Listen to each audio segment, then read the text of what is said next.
Much. Well, many of these voters are focused on what's impacting their everyday lives at the gas pump and grocery stores, trying to buy baby formula. New NBC polling showing 75% of the country thinks we're heading in the wrong direction.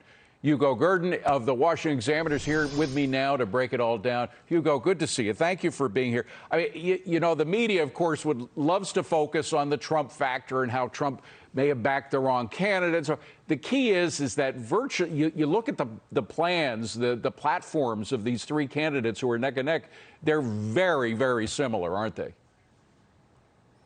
Yeah, they're very similar. Whoever wins the Republican primary for the Senate seat, they're all going to be fairly Trumpy. There is a difference, though, between the candidates. And, you know, Dr. Oz and Dave McCormick give the impression, at least to some voters out there, that they've kind of put on the Trump suit to look like they are really sort of MAGA and, you know, America first. And indeed, I think that they are. They are populists, but they're not like there's a kind of debate amongst the voters out there about which ones are really kind of real. And Kathy Barnett has surged in the last several weeks. 2 or 3 weeks, put it that way. And there's real concern out in the Republican Party in Pennsylvania, and no doubt also to some extent, you know, on Capitol Hill with Mitch McConnell, that she might come through and actually win this, because she's very much an unknown quantity.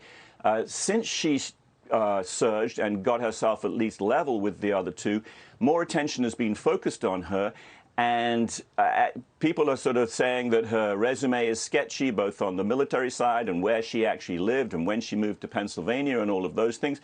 And that attention may have started undermining the vote for her. So it's right neck and neck right now. And, you know, one of the things that really should be remembered is that Donald Trump's, you know, endorsement of Doug Mastriano in the gubernatorial is causing considerable anger in the state amongst Republicans, because they think that that actually has the possibility of helping Barnett and the whole sort of getting out the MAGA vote, even though Trump didn't endorse her, but endorsed Dr. Oz. I just want to ask about Kathy Barnett for a second, because she did come out over the weekend and address some of these issues. They put it on the website, you know, her background in the military, her background as a, I guess, a visiting professor, an adjunct professor or something like that.